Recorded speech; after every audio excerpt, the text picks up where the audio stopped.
মজলুম জননেতা বাংলাদেশ জামাত ইসলামের সাবেক ভারপ্রাপ্ত সেক্রেটারি জেনারেল যারা বেশিরভাগ ইসলামের মুক্তির দাবিতে আজকের এই বিক্ষোভ সমাবেশ এবং বিক্ষোভ মিছিলে অংশগ্রহণকারী আজকের সম্মানিত সভাপতি মঞ্চ বিষ্ট বিভিন্ন পর্যায়ের নেতৃবৃন্দ সম্মানিত আমার বিক্ষুব্ধ নিবাসী আসসালামু আলাইকুম ওয়া রাহমাতুল্লাহি ওয়া বারাকাতুহু।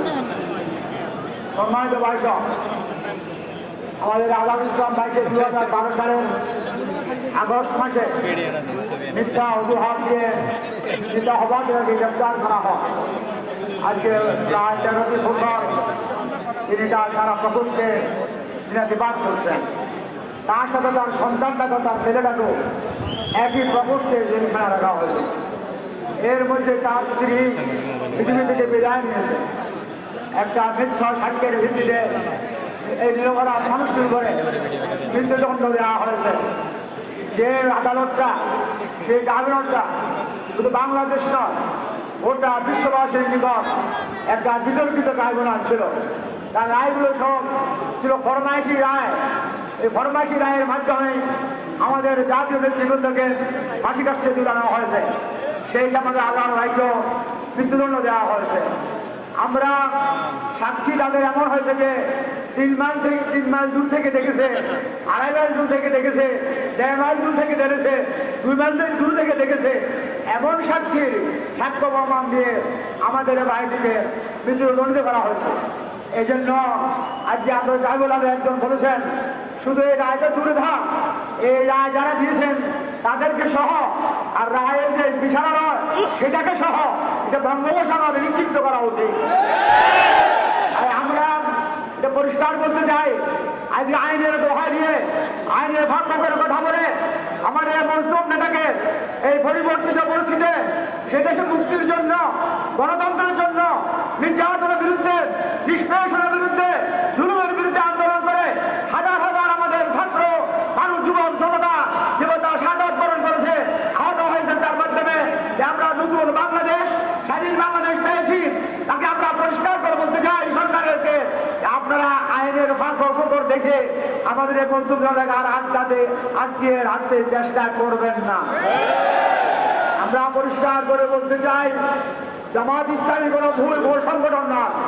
তারা চেয়েছিলেন আমাদের জাতীয় নেতৃবৃন্দকে ফাঁসি দিয়ে আমাদের নেতৃত্ব শূন্য করবেন, বাংলাদেশকে আমাদেরকে দূরে সরিয়ে দিবেন।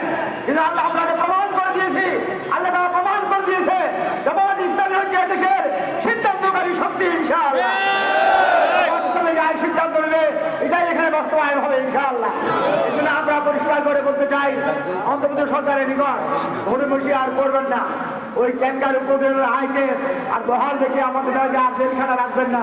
যেভাবে আরো বাকি রায়গুলো দিয়ে দিয়েছেন, বাকিদেরকে মুক্তি দিয়ে দিয়েছেন, সেই অবস্থায় আমাদের নেতৃত্ব, আমাদের নেতাকেও দ্রুত মুক্তির ব্যবস্থা করুন। না হয় এদেশে যে অবস্থা সৃষ্টি হবে, সেই অবস্থা আপনারা রুখতে পারবেন না, এটাকে আপনারা সমাধান দিতে পারবেন না, আপনারা সমস্যায় পড়ে যাবেন। তাই সমস্যা পড়ার আগেই আমরা আপনাদেরকে অনুরোধ করব, মেহরবানি করে আমাদের নেতাকে আমাদের ফিরিয়ে দিয়ে দেশের পরিবেশ ঠিক করার চেষ্টা করুন। আমরা এটা পরিষ্কার করে বলতে চাই, জামাত ইসলামী যদি সিদ্ধান্ত নেয় সেটা তারা বাস্তবায়ন করে ছাড়বে ইনশাআল্লাহ। আমরা আপনাদেরকে জানতে চাই, যদি আমাদের ভাইয়ের মুক্তি না হয়, জামাত যে কোনো সিদ্ধান্ত দিবে, আপনারা সেই সিদ্ধান্তে চাকরি করতে রাজি আছেন কিনা? বলুন, আমরা মুক্তি চাই, হাজার ভাইয়ের মুক্তি চাই, হাজার ভাইয়ের মুক্তি চাই। আমরা সরকারকে সতর্ক করে দিচ্ছি, আবার সতর্ক করছি, আপনারা আসুন। কোনো যুদ্ধপুরির ভয়, কোনো আইনের ফাঁক করে ভয় দেখে আমাদেরকে আর বিবৃত করবেন না। আমরা দেশটা যাতে সুন্দর মতো চলে সহযোগিতা করতে চাই, শান্তিতে থাকতে চাই। প্রিয় মাতৃভূমি, জন্মভূমিকে আমরা একটা সমৃদ্ধ, স্বাধীন, সার্বভৌম দেশ হিসাবে পৃথিবীর বুকে মাথা উঁচু করে আমরা দাঁড়াতে চাই। সেই কাজে আমাদেরকে সহযোগিতা করার হাত সংসারে আমাদেরকে সুযোগ করে দিন। আসুন আমরা সবাই ঐক্যবদ্ধ হয়ে আগামী দিনের সকল সংগ্রামে আমরা আমাদের অংশগ্রহণে আবেদন জানিয়ে আমাদের বন্ধু ভাইয়ের মুক্তি কামনা করে আমি আপনাদের যারা আজকে বিক্ষোভ মিছিলে আসছেন সমাবেশে আসছেন তাদেরকে আমরা ধন্যবাদ জানিয়ে আমার বক্তব্য শেষ করছি। আমার তৌফিক ইল্লা বিল্লাহ। আসসালামু আলাইকুম।